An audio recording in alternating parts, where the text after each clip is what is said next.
talking about something pretty cool. As pertains to the Yu-Gi-Oh card game. This is a great... I like telling stories like this. So, I'm sure many of the players of Yu-Gi-Oh grew up watching the show, the anime. I would certainly hope so. I'm sure there's probably some who got into the game without seeing the show, but I'm probably like one of the majority who grew up watching the show and enjoyed it and fell in love with the game because of it. So, as the title of this video says, I'm going to tell you how the Iron Chain archetype changed my life in Yu-Gi-Oh! So, to kind of get to that point, we're going to take a little bit of a step back here, so bear with me here. I was in 4th and 5th grade when Yu-Gi-Oh! First came out.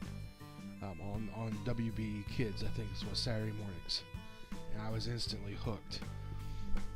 I remember the first Yu-Gi-Oh! Cards I ever bought was, actually, I was going to say something, but then I remembered I actually bought a Metal Raiders pack because I missed the Legend of the Blue Eye. See, for years I used to think Metal Raiders was the first pack, but in actuality, Legend of the Blue Eyes was. I bought one pack of that, but in a funny way, my grandmother, I got her to take me to Kmart, and she bought me the starter deck Yugi with the Dark Magician on it. And I remember taking it home with her, and I split the deck in half and made sure the Dark Magician was in my half of the deck, and boy did I not know anything about how to play that game. I just went by what the show was, and I used the trap card Castle Walls, and I said that it protected me. It actually created a wall. She bought it. She believed it. Yeah. I was definitely a cheating scrub. But then again, though, I didn't really pay attention to the rules as far as competitive. I never read the handbook. I just went by the show. So you can imagine, that kind of stuck with me as I went through 4th and 5th grade. Now, in 5th grade, my deck was like probably a lot of decks of kids who just start out playing. My deck consisted of well over 60 cards. I mean, this thing was like probably this big, and it contained a mishmash of cards like Dark Magician, Summon Skull. I even had like 2 Blue Eyes Toon Dragons in there because I bought like 1 or 2 of the Pegasus structure decks when that came out, and it was just a mishmash of, and I was of the opinion that if you had all the cool cards, that made your deck awesome. And the kids that I would play with at school, looking back on it, we didn't know how to play this. We just played it by the show, which a lot of people did. Oh boy, that was that was the way, man. And then of course I moved to a different county, new school, new people, and I put all my cards up. And when I met and started hanging out with my newer friends, it was brought up that, well, first we were talking about how we were liking Dragon Ball Z, and that led to other things, and eventually we all was like, oh, we play Yu-Gi-Oh! That's cool. So I started playing with my friends, and my friend Alec, I dueled him at my house the first time he ever came over, and he was more of the rules than I was, because at this time I was conditioned to play by the show rules, and I would cheat. I admit it. And I tried, for the life of me, I don't remember, but I used to like make up stupid rules, and I remember Tower of Babel. For some reason, I made that to where he couldn't do anything, and he was too nice to call me out on my bullshit, and he just went with it. But that was not the case there.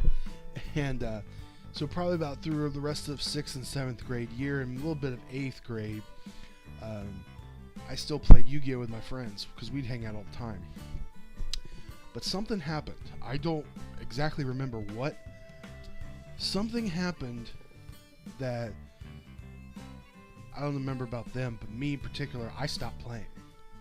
I don't know if I just fell out of it or what, but I fell out of it, and then I remember eventually finding out my friends fell out of it, some of them, and my cards were put up in a closet, and I can remember to this day. I remember in my junior year, so probably 8th grade to about midway through junior year, that was like a almost 2 or 3 year drought of not really playing Yu-Gi-Oh at all. I mean, I still watch the show, but I don't remember playing it. And I remember specifically being in my speech and drama class in my junior year, and or was it junior year? I don't remember. Can I be wrong about that? I could probably be wrong. It would have to have been the senior year. Yeah, I really did. So I apologize. I believe it was my senior year because I believe that was the year I took speech and drama. Yep, that would be the year. So in that class, I remember 2 friends of mine. Well, they were more of acquaintances. I eventually became their friend. Taylor and a guy we used named Jacob, who went by the name of Tuna. I watched. They pulled out their Yu-Gi-Oh decks, and they were playing in the middle of the class. Our teacher, when we weren't doing anything, he'd let us do stuff like that. I remember people playing Pokemon cards, but they brought out their Yu-Gi-Oh cards, and they had cards that I wasn't familiar with, and I was like, awesome, that's cool. And like I was hooked. I liked watching them play, and this happened for a couple times, a couple days, and one day, I know Tuna said, "Hey, buddy, if you play, you watch, do you play?" I said, "Yeah, I got cards at home." He said, "Bring them in, we'll play." And boy, was I in for a rude awakening. I brought in my super huge, over 60 card deck that I hadn't touched in quite a few years. And I remember this thing had like Dark Necrofear in it. It had, I think I only had like a couple of pieces of the Destiny board. Don't know why I didn't have all of them. Dark Magician, Blue Eyes, just a mishmash. And I remember he looked at me and he said, "Deck's pretty big, isn't it?" I said, "Yeah." He goes, "Well, you know, the max is 60 cards. So I made sure my deck had 60 cards, so I kept all the best cards that I could in the deck. And then he plays his 40 card deck. Now, he unveils cards I had never heard of. They were called Iron Chain. And if you're unfamiliar with Iron Chain, it's an archetype that came out during the 5Ds show. And their gimmick was they would make your opponent mill their deck. And that may not seem like such a big deal now, but back then, we didn't have cards like Burning Abyss and all that stuff and Shadalls that love to hit the graveyard. So I remember being visibly pissed, like may not be on the outside, but on the inside I was boiling when he was making me mill 2-3 cards at a time playing these Iron Chain cards. And I'm sitting there thinking, all these cards are related? Because yes, at that point I was ignorant when it came to archetypes. I wasn't aware. And I could never beat him. And I remember like after the 3rd try, he said, "Aaron, your problem is your deck doesn't flow. There's no consistency." And that was my first real lesson in Yu-Gi-Oh! Was the consistency aspect. My deck was atrocious. There was nothing that it would never work.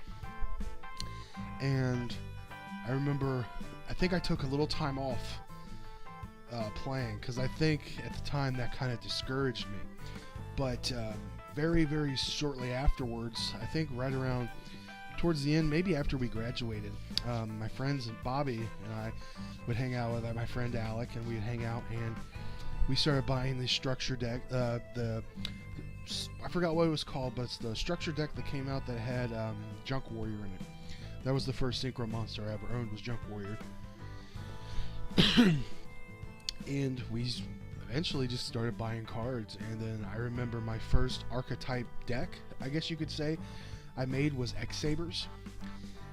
And looking back now, I kind of regret giving that deck up because now it's a pretty annoying deck to go against if you play it right. But yeah, the Iron Chains changed my life and my views on Yu-Gi-Oh! it gave me a rude awakening, a tough lesson in consistency. It taught me how well cards go together. It taught me how if you don't have a very consistent deck, you will not go very far. And I've always kind of held a special place of Iron Chains in my heart. I actually tried making my own Iron Chain deck a while back, maybe about a year or two ago.